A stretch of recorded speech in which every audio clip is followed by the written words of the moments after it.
આજના સૌથી મોટા સમાચારની વાત કરવામાં આવે તો ખેડૂતોને મસ મોટો ફટકો લાગ્યો। યુદ્ધની આંચ વલસાડના ખેતરો સુધી પહોંચી, જ્યારે શાકભાજી એક્સપોર્ટ બંધ થતા ખેડૂતો ભારે નિરાશ। મિત્રો, ઇઝરાયલ, અમેરિકા અને ઈરાન વચ્ચે ચાલી રહેલા યુદ્ધની અસર હવે ભારતના ઉદ્યોગો સાથે ખેડૂતો ઉપર પણ દેખાવા લાગી છે। ખાસ કરીને દક્ષિણ ગુજરાતના વલસાડ સહિત જિલ્લાના ખેતરો સુધી અસર પહોંચી છે, જ્યારે દેશભરના એક્સપોર્ટ વ્યવહારો પણ તેની સીધી અસર પડી રહી છે। તો મિત્રો, આ બાજુ પણ મોટી અસર દેખાવા લાગી છે, કારણ કે યુદ્ધની અસર હવે મિત્રો દૂધસાગર ડેરીમાં જોવા મળી છે। જી હા દોસ્તો, ગેસમાં 40% કાપથી 2 પાવડર પ્લાન્ટ બંધ કરવા પડે તેવી સ્થિતિ પણ જોવા મળી રહી છે। ગુજરાત સરકારનો હવામાં ઉડવા માટે મહિને 3.59 કરોડનો ખર્ચ થાય છે, જ્યારે પાયલોટ પાછળ રોજના 3.84 લાખ અને 2 વર્ષમાં પ્લેન હેલિકોપ્ટર પાછળ અધત 86 કરોડનો ધુમાડો ઉડાડ્યો। ગુજરાતના તમામ લોકો આ સમાચાર ધ્યાનથી સાંભળી લેજો, કારણ કે ગેસના બાટલાના બુકિંગના નિયમમાં મોટો ફેરફાર કરવામાં આવ્યો છે। મિત્રો, ઈરાન યુદ્ધ વચ્ચે સરકારનો મોટો નિર્ણય, બીજો સિલિન્ડર એટલે કે બીજો બાટલો તમે 25 દિવસ પછી બુક કરાવી શકશો।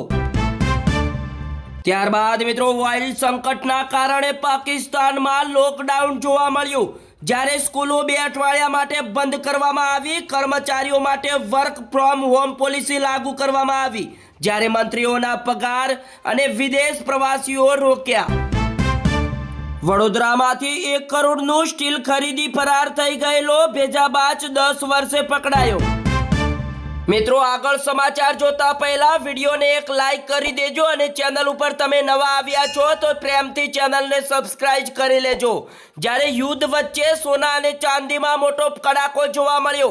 એક જ ઝાટકે સોનું 1800 તો ચાંદી 7500 રૂપિયા સસ્તી।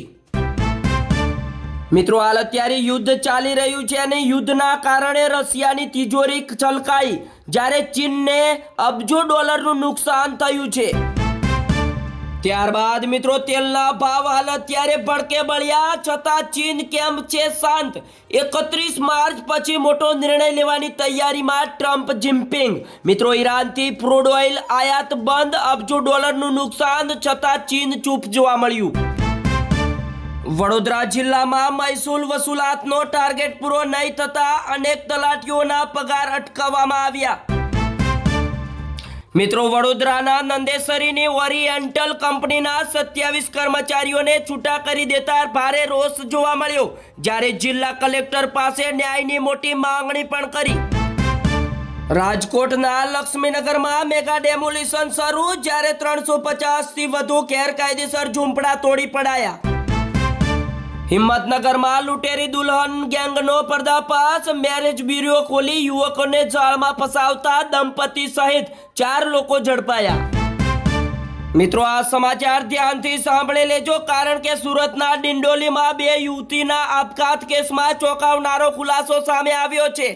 મોબાઈલ ચેક કરતા સામે આવ્યું કારણ, બંને યુવતીઓ પોતપોતાના પ્રેમી સાથે પ્રેમ સંબંધમાં હતી, પરંતુ માત્ર 15 દિવસમાં અંતરે જ બનેલું બ્રેકઅપ થયું હતું, અને આ આઘાત સહન ન કરી શકતા બંનેએ જીવન ટૂંકાવવાનો નિર્ણય કર્યો।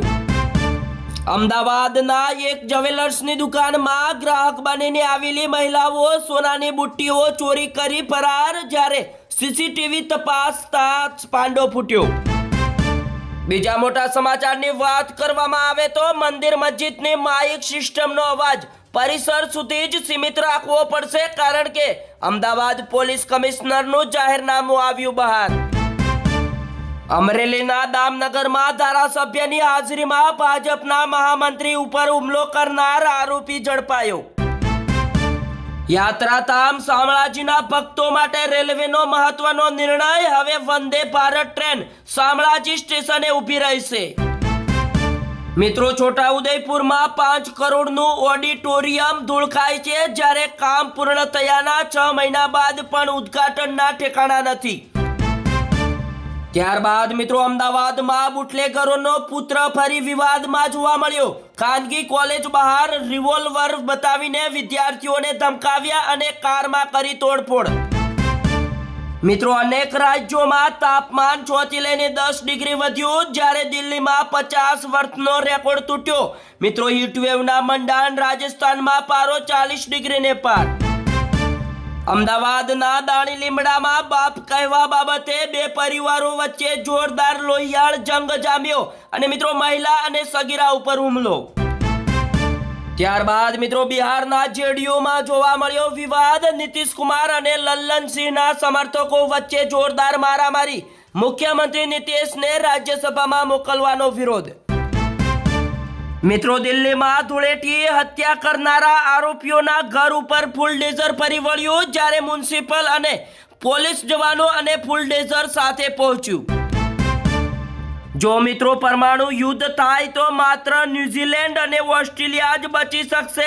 પ્રારંભિક સ્ટોપમાં જ કરોડો લોકોના મોત થઈ શકે।